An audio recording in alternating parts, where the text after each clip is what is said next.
Hello friends, नमस्कार दोस्तों। Knowledge for life group में आपका हार्दिक स्वागत है, वेलकम। तो दोस्तों, जो बोर मॉडल है, उस बोर मॉडल में बोर ऑर्बिटल से रिलेटेड हम ये काफ़ी सारे वीडियोस पीछे बना चुके हैं, जिसमें रेडियस, वेलोसिटी और एनर्जी, और आज हम इसमें वेवलेंथ यानी तरंग दैर्ध्य को मेजर करेंगे। तो बोर कक्षा के लिए इलेक्ट्रॉन की तरंग दैर्ध्य, wavelength of electron for bore orbital. तो अभी तक जो प्रीवियस वीडियोस बनाए हैं उसमें बोर की पहली और दूसरी पोस्टुलेट्स यानी पहली और दूसरी जो थ्योरी है, अभिधारणा है, अभिग्रहित है, वो हम यूज में ले रहे थे। आज हम इस वेवलेंथ को मेजर करने के लिए बोर की तीसरी पोस्टुलेट्स मेजर करते हैं, यूज में लेते हैं। तो बोर की तृतीय परिकल्पना से, थर्ड पोस्टुलेट्स ऑफ बोर। तीसरी परिकल्पना क्या है कि कोई भी इलेक्ट्रॉन है वो ग्राउंड स्टेट में है। जब हम उसको एनर्जी देते हैं तो वो ग्राउंड स्टेट से एक्साइटेड स्टेट में ट्रांजिट हो जाता है, संक्रमित हो जाता है, और वहाँ वो ऑलमोस्ट 10⁻⁸ सेकेंड तक रहता है। उसका जो टाइम है, लाइफ टाइम है, वहाँ वो 10⁻⁸ सेकेंड है, जिसको हम 1 सेक भी कहते हैं, 1 सेक। और वहाँ वो इतने समय रुकने के बाद फिर एनर्जी को एमिट करके किसी अदर एनर्जी लेवल में या उसी एनर्जी लेवल में, ठीक है, एमिट हो जाता है, ट्रांजिट कर जाता है। तो वो जो अपनी एनर्जी है वो विभिन्न यानी डिफरेंट स्पेक्ट्रम के फॉर्म में एमिट करता है, और साथ ही साथ वो जो एनर्जी है वो फोटोन की फॉर्म में एमिट करता है, ठीक है। तो बोर की जो थर्ड पोस्टुलेट्स है वो होती है दोस्तों delta E = En2 - En1। En2 excited state energy level यानी उत्तेजित ऊर्जा स्तर, और En1 होता है सामान्य या ग्राउंड स्टेट एनर्जी लेवल। और डेल्टा E एनर्जी का डिफरेंस, जिसे हम फोटोन की एनर्जी कह देते हैं, तो ये हो जाती है दोस्तों hν। ये हो जाती है E = hν = En2 - En1, और ν होता है दोस्तों C/λ। ठीक है, आई थिंक क्लियर है। ν हो गया, या C = νλ भी ले सकते हो आप, ठीक है। C = νλ, न्यू सिंपल लिख लेते हैं, ज़्यादा नहीं घुमाते हैं। तो C क्या है? ये है स्पीड ऑफ लाइट, और न्यू क्या है? फ्रीक्वेंसी, और लैम्डा क्या है दोस्तों? Wave length. C प्रकाश की चाल है, ठीक है, फ्रीक्वेंसी आवृत्ति है, और लैम्डा तरंग दैर्ध्य है, ठीक है। अब हम En की वैल्यू पीछे प्रीवियस वीडियो में क्लियर कर चुके हैं। तो En होता है दोस्तों kZe²/Rn, और Rn की जब हम वैल्यू रख देते हैं तो kZe², और ये हो जाता है n²h², क्लियर। और ऊपर चला जाता है 4π² k², ठीक है, और kz, और 4π² और 4π² kz, तो ये z का भी स्क्वायर हो गया क्योंकि z पहले से है, kZe², तो e की पावर दोस्तों 4 हो जाएगी, और इनटू में m आ जाएगा, तो यहाँ हम दोस्तों क्या करते हैं, z और n को हम यहाँ अलग कर देते हैं, और इसको हम लिख देते हैं r'। तो r'(n²),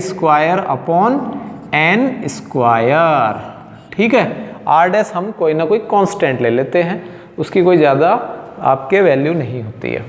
तो ये आ जाएगा, हम यहाँ इसको रख दें वैल्यू, तो ये आ गई -r' अपॉन n की जगह दोस्तों क्या हो जाएगा n², ठीक है, और माइनस, और एक माइनस पहले से है तो माइनस माइनस क्या हो गया प्लस, और r' अपॉन n² ये आपके आ जाता है।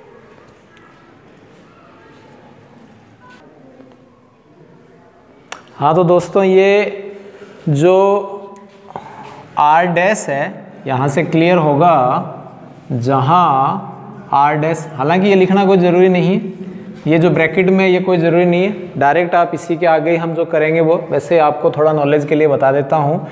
r' हो गया माइनस, ठीक है, और माइनस भी यूज में इधर ले लेते हैं तो ये प्लस ही है, तो ये हो जाएगा 4 पाई, और दोस्तों यहाँ आपके अपॉन में 2 भी आता है, याद है 2 आता है दोस्तों, कितना आता है 2 आता है, तो ये 2 से 2 इधर कैंसिल हो गया, क्यों, तो ये आ जाएगा 2 पाई स्क्वायर k², z तो रह गया e⁴ अपॉन m, और ये आ गया h², ठीक है, 2 pi square k² e⁴ m h², तो इसकी वैल्यू -13.6 ये कुछ होती है।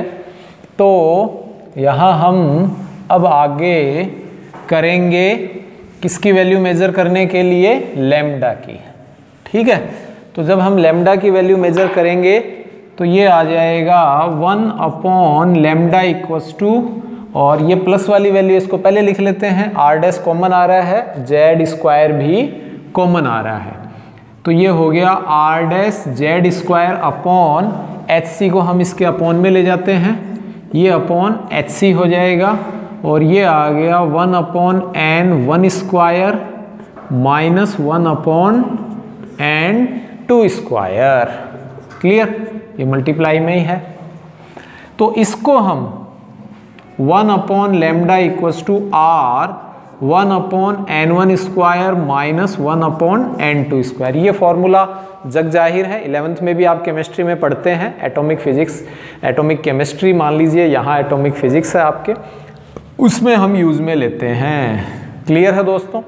जहाँ r क्या है, वेयर r कहलाता है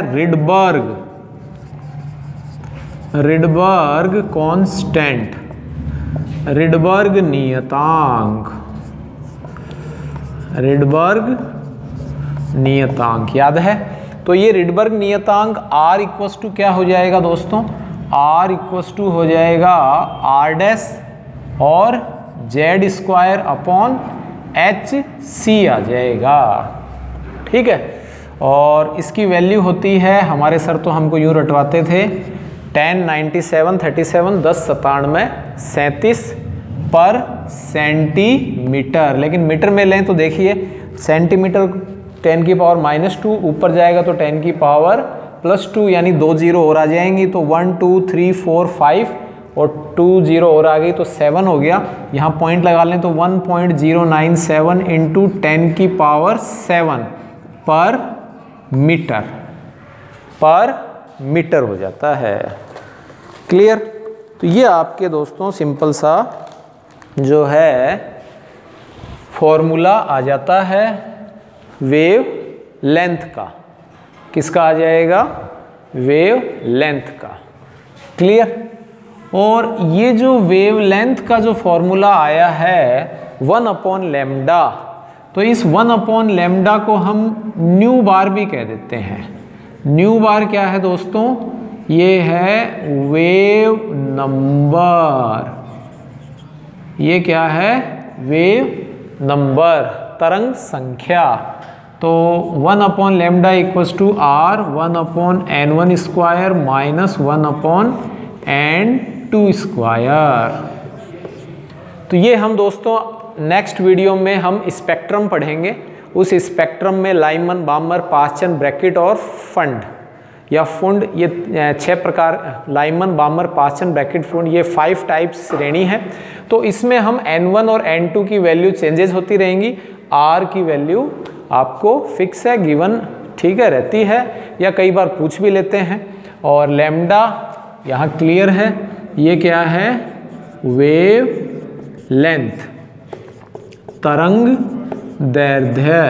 तो ये आपने इस तरह से मेजर कर लिया है वेवलेंथ।